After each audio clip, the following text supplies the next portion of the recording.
Uma pequena consideração que pode trazer um pouco mais de generosidade no nosso olhar para nós mesmos e para as outras pessoas nos nossos convívios e mesmo para alguns fenômenos da sociedade em geral, é se lembrar, porque em algum nível a gente já sabe disso, de que o ser humano tem diferentes níveis de alimentação ou tem diferentes níveis de necessidade de confirmação, de reasseguramento. Para dar uma linha geral, por exemplo, no bebezinho, um exemplo muito fácil, é claro que ele precisa da alimentação física, ele precisa ali do leite materno.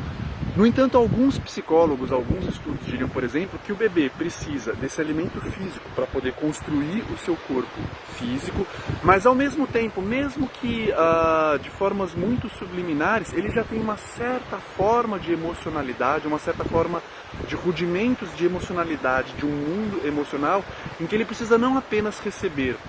o alimento físico, mas ele precisa receber uma certa sensação de conforto, uma certa sensação de aconchego. Vamos dizer, uma certa forma de amor, como o amor pode ser entendido nesse nível. Às vezes, um calorzinho, uma sensação de ser querido, uma sensação de ser protegido, por mais rudimentar que seja. Ou seja, não há apenas a necessidade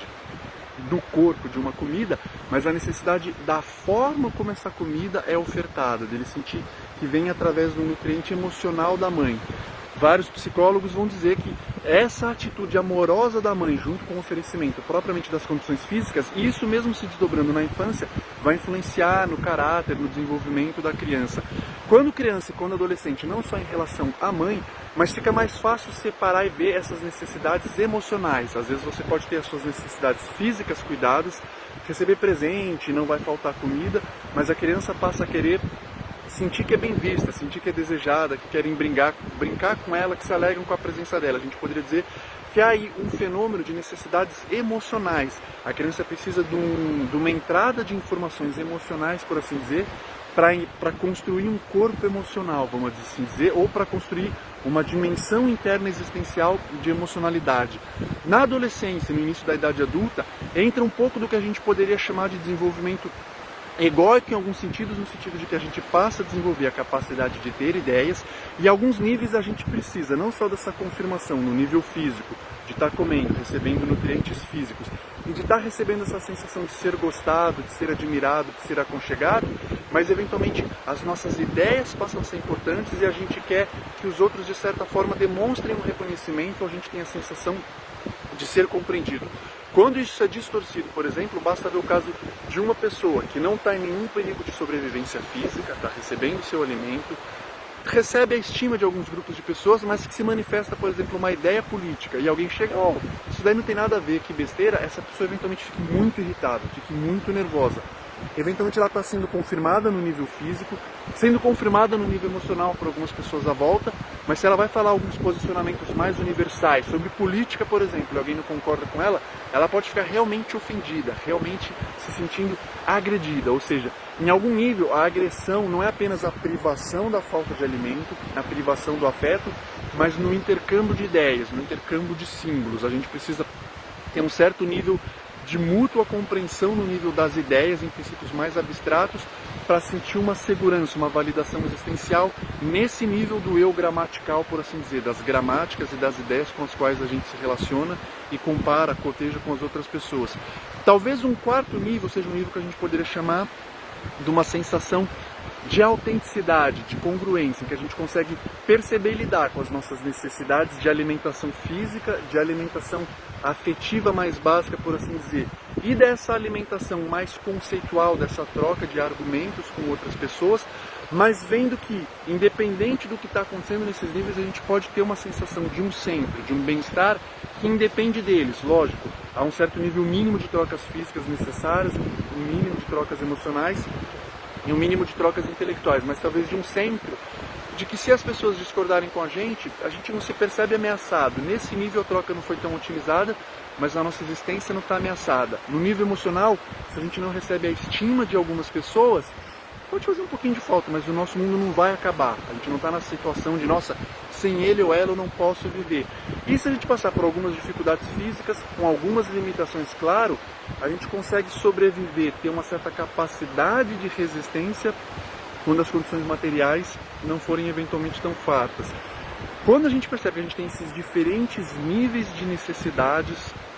de reasseguramento, de alimentação. E que quando essas necessidades estão surgindo, elas são muito importantes, no início a gente se identifica com elas, considera elas muito importantes, para eventualmente um dia transcendê-las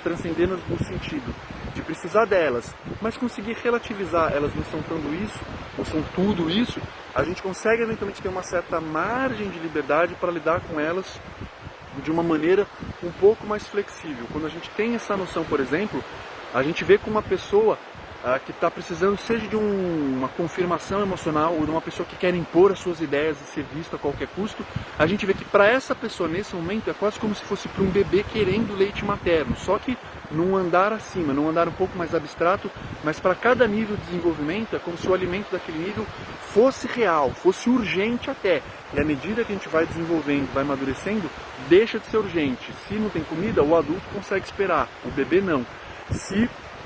a criança precisa, por exemplo, de um aconchego, às vezes ela berra que ela precisa na hora. O adulto talvez já consiga começar a adiar um pouco isso. Se o adolescente ou alguém que já está um pouco desenvolvendo uma capacidade intelectual e está numa região um pouco mais fanática, aprendendo a lidar com o mundo das ideias, eventualmente precisa ser que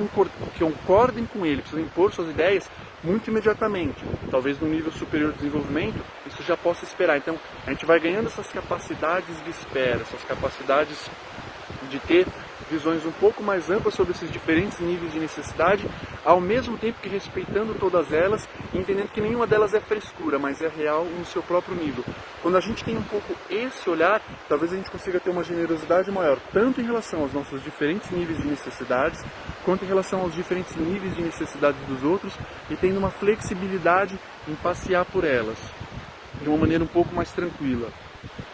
Muitas vezes, nos fenômenos assim chamados da vaidade ou do narcisismo, o que acontece? Nessa região, nessa fronteira entre necessidades emocionais e necessidades intelectuais de autoestima, quando a gente ainda não chegou no nível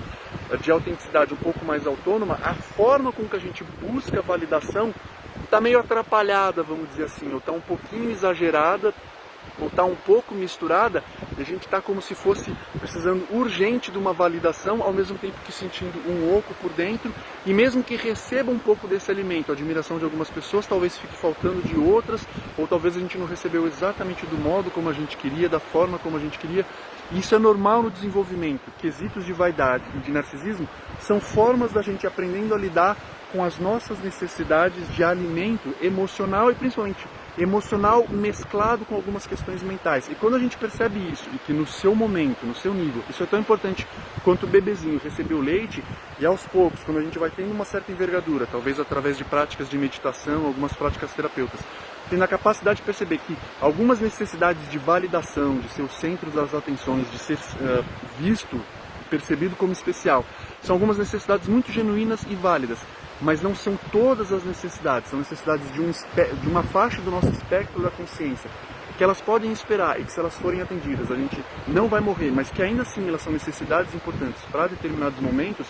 Isso permite a gente aos poucos eventualmente ir deslizando para algumas zonas de maior autenticidade, no sentido de que a gente sente que tem um valor intrínseco, um valor autônomo, que não depende tanto de certas confirmações mentais, emocionais, mas que elas são necessidades e planos de trocas que podem acontecer sem a nossa identidade central estar em jogo, porque a nossa identidade já deslizou para lugares maiores. Mas no começo do nosso desenvolvimento, em algum momento a nossa identidade vai estar ali, onde precisa de algumas confirmações narcísicas e onde a gente vai precisar de um jogo de vaidade para se sentir realmente seguro e válido. Então, quando a gente percebe que a dança do desenvolvimento passa por todos esses aspectos, fica mais fácil eventualmente a gente reconhecer alguns resquícios, sejam narcísicos e de vaidades na gente mesmo, como nos outros, assim como o bebezinho que precisa do leite, a criança que às vezes precisa simplesmente de um abraço, ou em algumas outras etapas em que talvez aconteçam outros fenômenos ligados à meditação e alguns níveis mais sutis. Então isso, quando a gente vai tendo essa visão de conjunto, dá para ir ficando mais leve, eventualmente mais bem-humorado e menos angustiado, menos desesperado com as necessidades de cada nível dessa etapa. Isso talvez vai gerando um maior respeito pelo ser humano e pelos diferentes tipos de alimentos que ele precisa para poder ir se desenvolvendo. Às vezes fica um pouco fixado, fica um pouco preso em alguns desses níveis, mas quando as condições de desenvolvimento são um pouco mais propícias, ele pode retomar o seu desenvolvimento para outros níveis de identidade, outros níveis de necessidade, relativizando as necessidades anteriores, não eliminando, mas relativizando um pouco e tornando os convívios no geral talvez um pouco mais leve e agradável.